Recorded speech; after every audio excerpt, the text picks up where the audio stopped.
Assalamualaikum warahmatullahi wabarakatuh. Kita akan lanjut kembali pembahasan kita. Sekarang kita akan membahas tentang rangkaian RLC. Sebelumnya kita tadi telah membahas tentang osilasi pada rangkaian LC.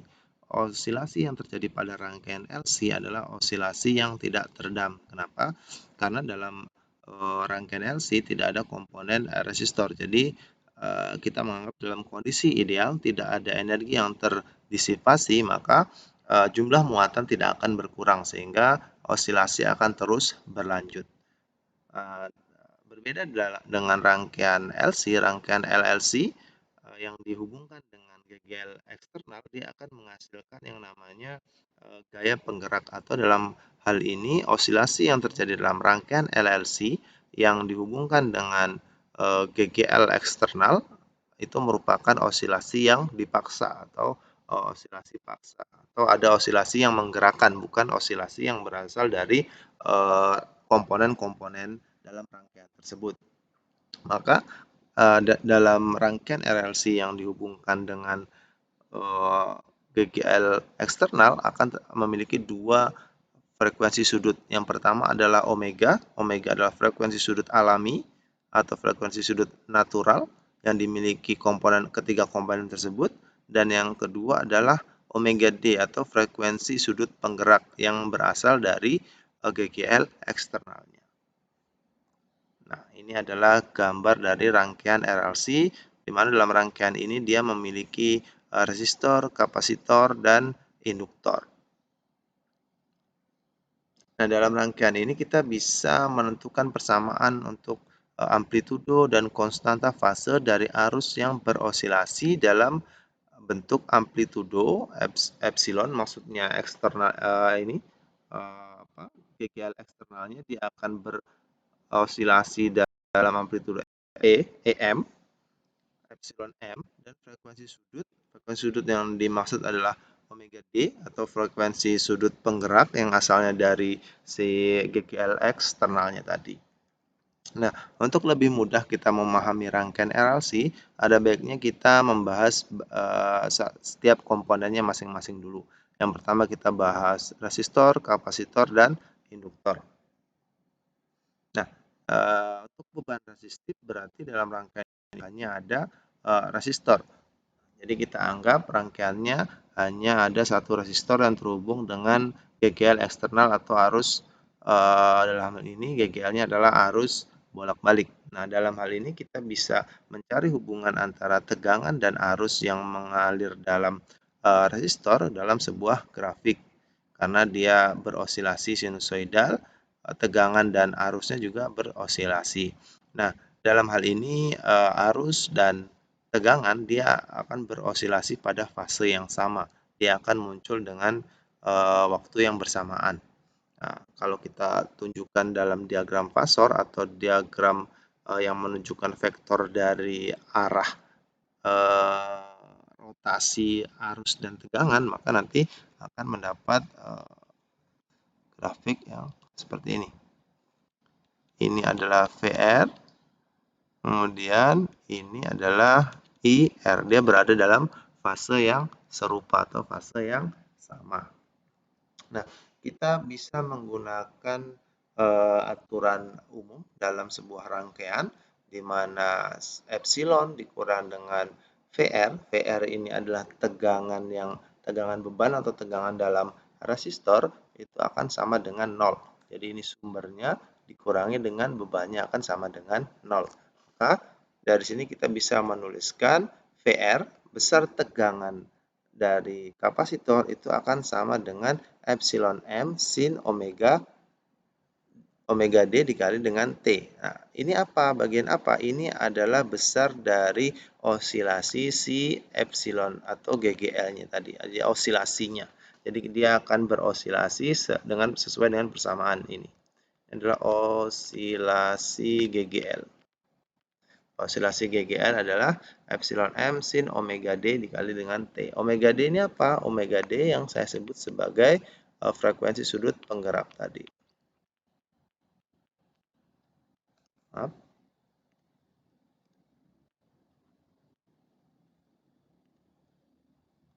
Adalah frekuensi sudut penggerak F penggerak. Nah, F penggerak ini asalnya dari mana? Dari si GGL eksternal tadi. Nah, karena eh, besar dari osilasinya ini besar dari epsilon m atau amplitudo maksimum dari si GGL eksternal itu akan sama dengan amplitudo maksimum dari si tegangan yang ada di dalam resistor tadi. Makanya EM ini bisa diganti dengan VR. VR ini adalah ini kan V kecil ini tegangan dalam resistor dan V besar R ini adalah amplitudo maksimum amplitudo dari tegangan yang ada di dalam resistor tadi. Karena nilainya pasti akan sama. E ini nilainya maksimum, nilainya akan sama dengan tegangannya. Nah, dari sini kita bisa mencari dari hubungan antara I dan R. Kita dapat mencari hubungan antara R sama dengan V per I. Nah, dari sini kita bisa tuliskan di mana IR, arus yang mengalir dalam hambatan itu sama dengan tegangan hambatan R dibagi dengan R-nya tadi, hambatannya. Kemudian kita dapat tadi bahwa besar dari tegangan R itu sama dengan tegangan maksimum di R dikalikan dengan sin omega D dikalikan dengan T. Maka kita substitusikan ini ke sini, maka nanti jadilah IR-nya sama dengan VR. V ini adalah tegangan maksimum yang dimiliki si resistor, dan R ini adalah nilai dari hambatannya dikali dengan sin omega D dikalikan dengan T. Nah, dari sini kita bisa memperoleh hubungan di mana IR itu akan sama dengan IR kecil ini adalah arus yang mengalir dalam resistor, dan I besar ini adalah amplitudo dari arusnya. Berarti nilai arus maksimum yang mengalir dalam resistor itu sama dengan sin omega D dikali T dikurang dengan pi. Pi ini adalah sudut fasenya. Kenapa di sini tidak ada sudut fasenya? Karena dianggap nilai sudut fasenya di sini adalah 0. Tapi di sini dianggap memiliki nilai sudut fase.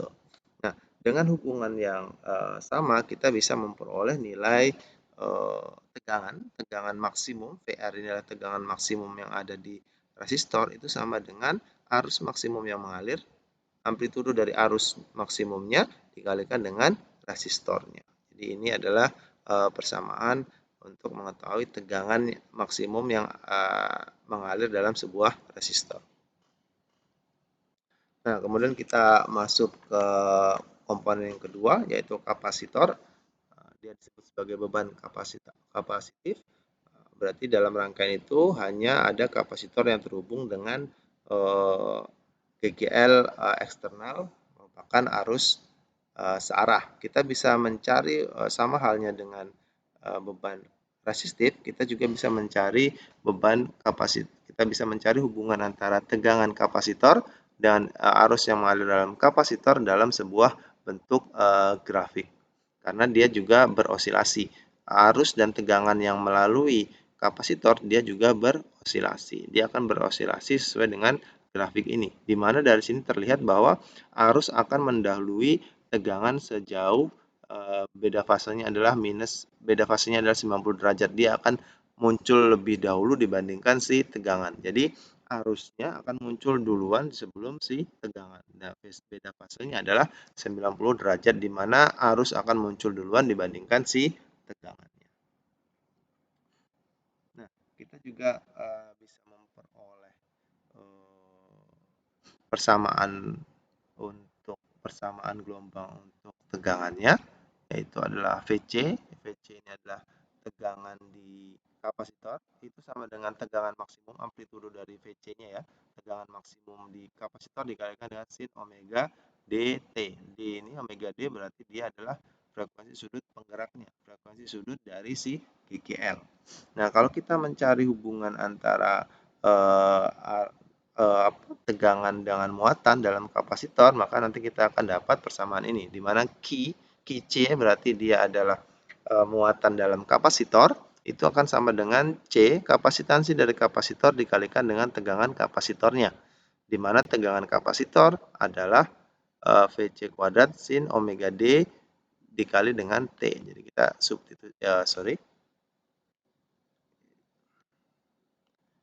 Ini kita substitusikan nilai VC ini kita substitusikan ke sini. Kan nanti kita dapat nilai QC itu sama dengan kapasitansi dikalikan dengan besar tegangan maksimum yang ada dalam kapasitor dikalikan dengan sin omega D dikali dengan T. Nah, dari sini kita juga bisa memperoleh besar berapa arus yang mengalir dalam kapasitornya. Arus itu adalah turunan pertama dari muatan yang ada di dalam kapasitor dalam diturunkan terhadap waktu ya. Maka kalau kita dapat, maka QC-nya adalah ini. Kalau kita turunkan terhadap waktu, maka menjadi ini. Omega D C VC cos omega D dikalikan T. Turunan omega D diturunkan dulu terhadap waktu menjadi omega D. Kemudian turunan cos omega D diturunkan terhadap T adalah menjadi, sin, turunan sin diturunkan terhadap T, maka dia menjadi cos omega D dikalikan dengan T. Nah, dari sini kita bisa mencari berapa besar resistansinya, resistansi dari si kapasitor atau biasa disebut sebagai reaktansi dari si kapasitor. Besar reaktansi dari kapasitor atau sama dengan si resistivitasnya itu sama dengan XC. XC ini adalah reaktansi dari kapasitor itu sama dengan 1/omega D dikalikan dengan C. Dari mana ini didapat? Nilai reaktansi akan bernilai maksimum saat komponen cos omega dt ini adalah sama dengan 1. Ini sama dengan 1. Berarti yang tersisa adalah IC itu sama dengan omega D CVC. Nah, kalau kita mau mencari kita mau mencari resistansi maksimum, reaktansi kapasitifnya, maka kita bisa pindahkan V ke ruas kiri. Maka jadinya IC per VC itu sama dengan IC itu akan sama dengan 1/omega DC. Nah, ini adalah resistivitasnya ya. Ini adalah reaktansi dari kapasitornya. Resistansi dari kapasitornya, iya benar. Reaktansi kapasitifnya. Maka kita dapat nilai XC itu sebanding dengan IC per VC.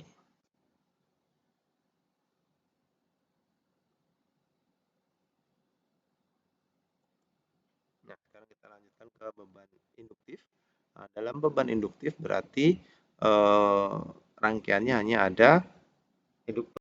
Jadi hanya ada induktor yang tersambung dalam sebuah GGL eksternal.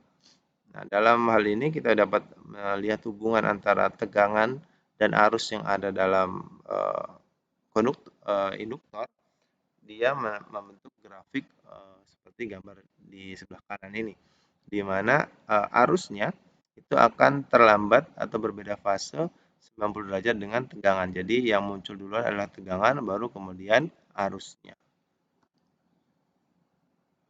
Nah, dari sini kita bisa gambarkan grafik fasornya atau vektor dari rotasi I dan V-nya adalah seperti ini. Ini adalah VR, dan ini adalah IR.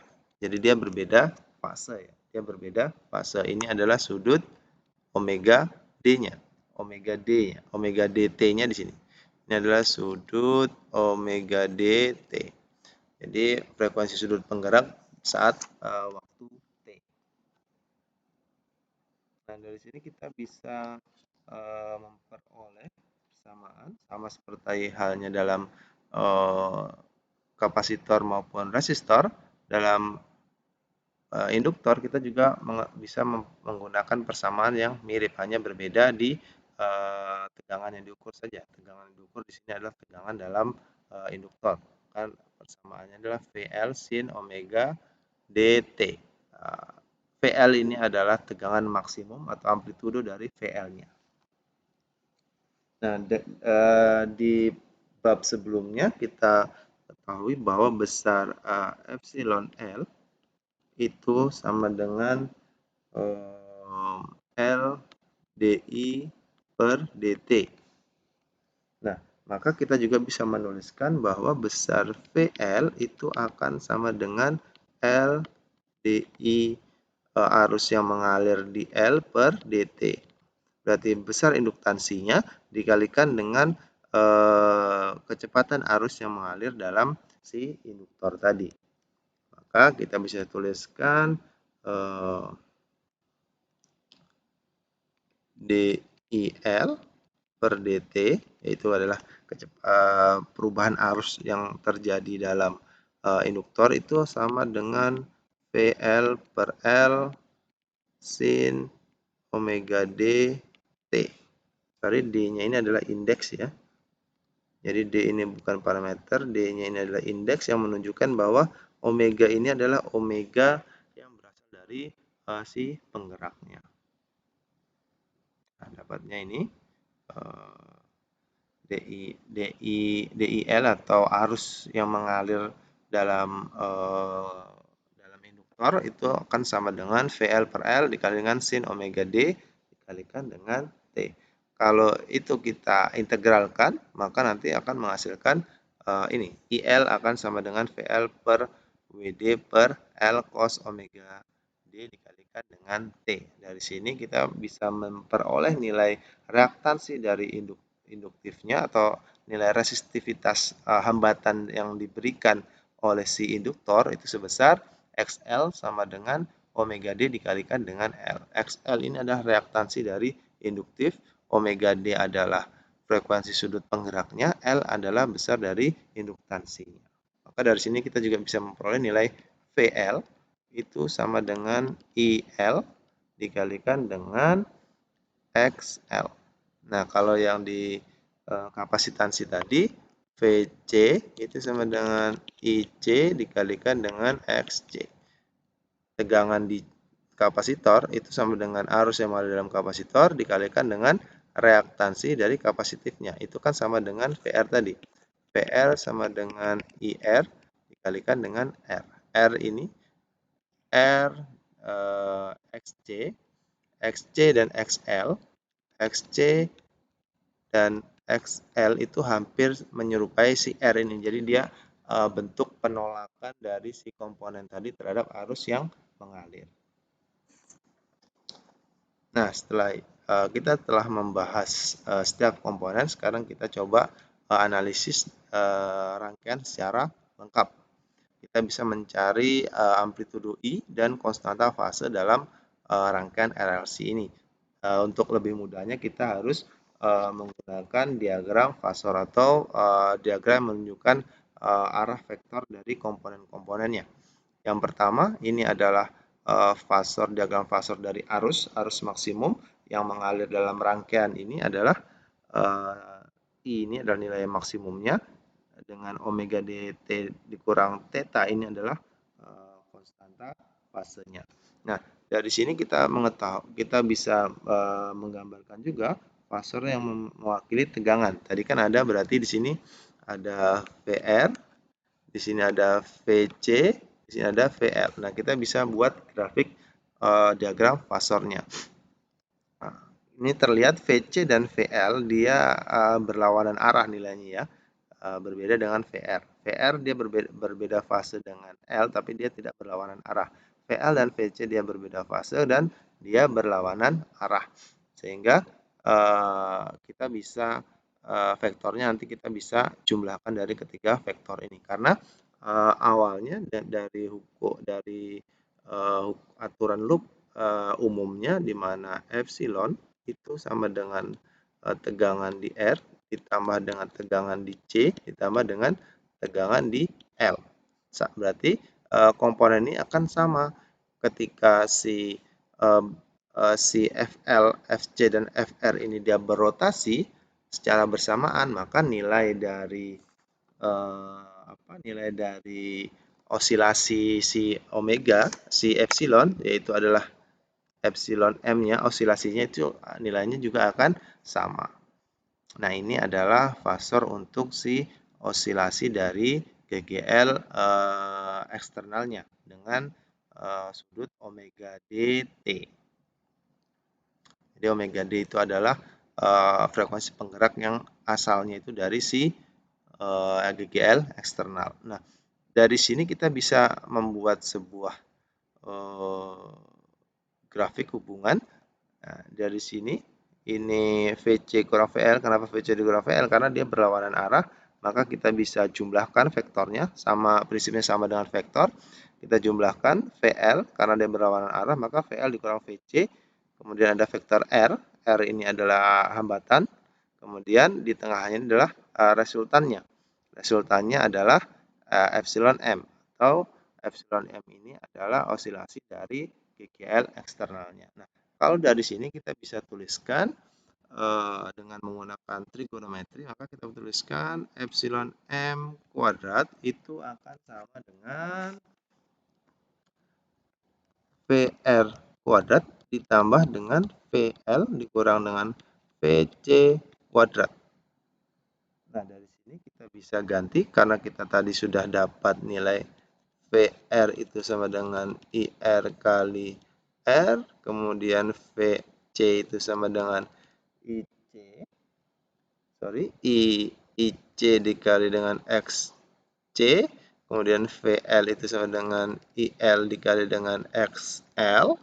Kita bisa masukkan nilai-nilai ini ke dalam persamaan ini, sama dengan I kalikan R kuadrat ditambah dengan IXC dikurang IXL ya, IXC.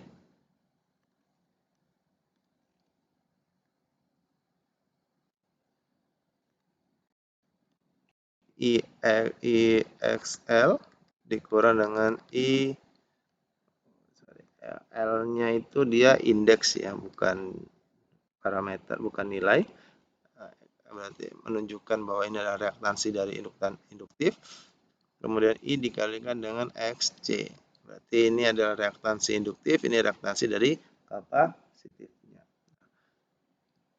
Epsilon M kuadrat. Nah, dari sini kita kalau kita hubungkan dengan arus, maka besar arusnya I itu akan sama dengan apa? I itu akan sama dengan I itu akan sama dengan nah, ini kan kita kumpulkan ya, I-nya kita kumpulkan semua. Tunggu dulu, kita pelan-pelan. Kalau kita keluarkan semua I-nya kita keluarkan, maka nanti jadinya epsilon M kuadrat itu sama dengan I kuadrat dikali dengan R kuadrat ditambah dengan XL dikurang dengan XC kuadrat. Nah, dari sini kita dapat nilai I kuadrat itu sama dengan epsilon M kuadrat dibagi dengan R kuadrat ditambah dengan XL kurang dengan XC kuadrat. Maka kalau I untuk mencari besar arus yang mengalir dalam rangkaian ini adalah I sama dengan epsilon M dibagi dengan akar L ditambah XL dikurang XC. Nah, komponen ini akar R ditambah dengan XL dikurang dengan XC ini adalah komponen impedansi yang biasa disebut dengan Z. Impedansinya itu sama dengan akar L ditambah ini XL dikurang XC. Maka kita bisa tuliskan besar I-nya, I itu sama dengan epsilon M dibagi dengan Z atau impedansi. Jadi impedansi itu hampir mirip dengan si resistansi, tapi dia berbeda. Kalau resistansi itu hanya terjadi dalam resistor dan dia tidak berubah-ubah terhadap frekuensi, sementara impedansi itu akan berubah-ubah tergantung dari frekuensi sumbernya. Jadi kalau frekuensi dari GGL eksternalnya berubah, maka nilai impedansinya berubah. Kalau resistansi dia tidak akan berubah, dia tidak akan bergantung dari frekuensi inputnya. Tapi kalau impedansi dia nilai hambatan yang bergantung dalam akan berubah-ubah tergantung dari frekuensi inputannya. Oke, itu adalah untuk menentukan amplitudo dari arusnya. Kemudian kita juga bisa menentukan konstanta fase. Kalau dengan menggunakan trigonometri, maka nanti kita dapat konstanta fase pi-nya ya. Kita gunakan tangen pi itu akan sama dengan PL kurang dengan VC per VR. Ini dengan menggunakan konsep trigonometri dari segitiga ini ya. Kan nanti kita dapat nilainya tangennya, maka kita dapat kita dapat nilai pi-nya, konstanta fase itu adalah pi, itu akan sama dengan arcus tangen dari VL dikurang VC dibagi dengan VR. Nah, kalau nilai VL adalah I kalikan XL dikurang dengan VC, VC adalah I dikalikan dengan XC, dan VR adalah I dikalikan dengan RL dimasukkan. Kita sudah memperoleh besar arus, amplitudo dari arus dan konstanta fase Pi. Oke, sekarang kita lanjut lagi ke daya dalam rangkaian AC, rangkaian arus bolak-balik. Nah, nilai persamaan ini P sama dengan I kuadrat R ini sudah kita pelajari sebelumnya dalam rangkaian searah. Kita juga menghitung besar daya itu sama dengan I kuadrat dikalikan dengan R. Nah, dalam rangkaian AC karena I-nya dia berosilasi, kita tinggal masukkan nilai I-nya, persamaan osilasi dari si I. Tadi kita sudah dapat nilai I adalah I besar ini amplitudonya, nilai arus maksimumnya dikali dengan sin omega D dikali T dikurang dengan pi kuadrat. Maka nanti kita dapat nilai P-nya adalah I kuadrat. I kuadrat ini adalah arus maksimumnya dikalikan dengan resistansinya dikalikan dengan sin kuadrat omega D dikali T dikurang dengan pi. Nah, dari sini kita bisa menentukan yang namanya daya rata-rata karena dalam proses pengukuran nilai tegangan ataupun arus yang kita ukur menggunakan multimeter, voltmeter ataupun voltmeter, nilai yang terukur itu adalah nilai rata-rata bukan nilai maksimum. Nilai maksimum kita bisa peroleh dengan menggunakan osiloskop. Tapi kalau dalam pengukuran tegangan menggunakan voltmeter atau multimeter, kita yang diperoleh adalah nilai rata-ratanya. Nah, nilai rata-rata untuk arusnya itu adalah setengah dari nilai maksimumnya. Maka kita bisa ganti nilai I-nya. Nah, dia akan bernilai maksimum saat komponen ini itu akan sama dengan 1 ya. Maka kita dapat nilai P itu sama dengan I kuadrat R. Karena nilai yang terukur rata-rata, maka P rata-rata ini P rata-rata ya, bukan R.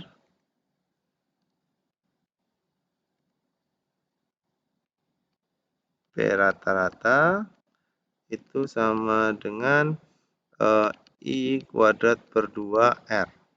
Karena nilai yang terukur, tegangan ataupun arus yang terbaca dalam alat ukur multimeter atau ampermeter itu adalah nilai rata-ratanya.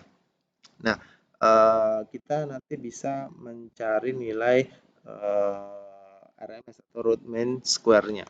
Nah, karena I kuadrat per 2 supaya semuanya bisa dikuadratkan, kita bisa ganti menjadi I per akar 2 kuadrat dikalikan dengan R. Nilainya akan sama kan? Kalau kita masukkan I kuadrat, akar 2 kuadrat sama dengan 2. Nah, nilai I per akar 2 itu disebut sebagai nilai RMS. Nilai RMS atau root mean square dari arus. Nilai arus rata-ratanya. Maka nilai P rata-ratanya kita bisa ganti menjadi daya rata-rata itu sama dengan I RMS kuadrat dikalikan dengan R. Itu adalah nilai P rata-rata. Nah, karena ada P rata-rata, maka nanti akan ada juga namanya tegangan rata-rata, tegangan rata-rata RMS, dan GGL RMS-nya. Itu akan sama nilainya, nilai V RMS itu sama dengan nilai V per akar 2. Untuk epsilon RMS itu juga sama dengan epsilon M per akar 2. Nah, dari sini kita bisa mencari nilai RMS dalam sebuah rangkaian yang memiliki impedansi. Maka nanti didapat nilai I RMS itu sama dengan epsilon RMS dibagi dengan Z. Z adalah impedansinya. Nah, dari sini juga kita bisa rubah nilainya P rata-ratanya, karena nilai I RMS-nya sama dengan E RMS per Z, maka kita bisa rubah nilai ini. Karena ini ada I RMS kuadrat, maka P rata-rata itu sama dengan ini. Kita keluarkan 1, jadi E RMS per Z dikali dengan I RMS dengan R ya. Ini kan I kuadrat. Kalau kita keluarkan 1 I-nya, kita ganti dengan E RMS per Z. Nah, dari sini kita akan mendapat sebuah hubungan yang baru di mana P rata-rata sama dengan epsilon RMS dikali dengan I RMS dikali dengan R per Z, di mana R per Z ini adalah sama dengan kosinus dari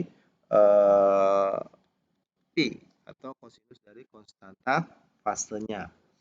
Nah, di mana cos theta ini adalah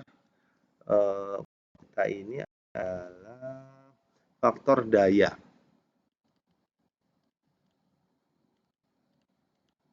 Nah, kalau Pi ini ya, kalau Pi ini adalah konstanta fase. Nah, maka kita dapat nilai P rata-rata itu sama dengan epsilon RMS dikali dengan I RMS dikalikan dengan cos Pi, dimana cos Pi itu adalah faktor dayanya. Nah, ini adalah besar daya rata-rata dalam rangkaian arus AC.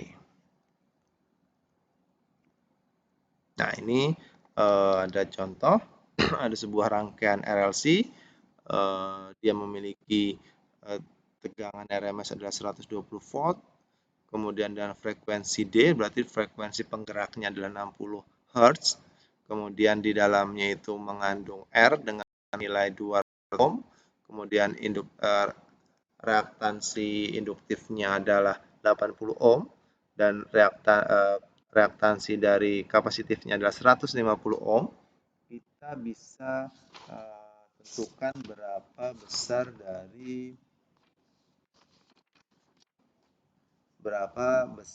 faktor daya, kemudian kita bisa tentukan juga berapa laju disipasi rata-rata dari daya dalam resistansi, dan kita juga bisa menghitung berapa kapasitor yang baru untuk memaksimalkan nilai daya rata-ratanya. Nah, untuk mencari nilai konstanta faktor daya itu adalah cos Pi. Jadi faktor daya itu cos Pi kan tadi sama dengan R per Z. Berarti kita harus cari dulu berapa Z-nya.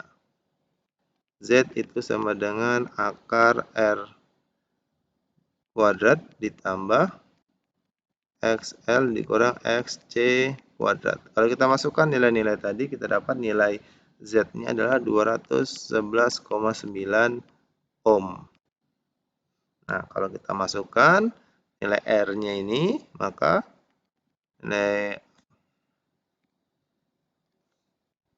nilai Pi cos Pi-nya atau faktor dayanya sama dengan 200 dibagi dengan 211,9. Itu akan sama dengan 0,94 sekian-sekian ya. 0,4 sekian-sekian. Nah, kalau konstanta fasenya, konstanta fase berarti ini pi, maka pi-nya adalah arkus tangan dari 0,94 sekian-sekian tadi. Kira-kira hasilnya adalah plus minus 19,3 derajat. Itu adalah besar faktor daya dan konstanta fase. Nah, kemudian berapa laju rata-ratanya? Laju rata-rata dari energi yang terdisipasi dalam resistansi. Laju rata-ratanya berarti laju rata-rata energinya ya. Laju rata-ratanya adalah dayanya. Kita cari dulu IRMS. IRMS itu sama dengan epsilon RMS dibagi dengan Z. Kita masukkan nilainya. Kita akan dapat nilainya adalah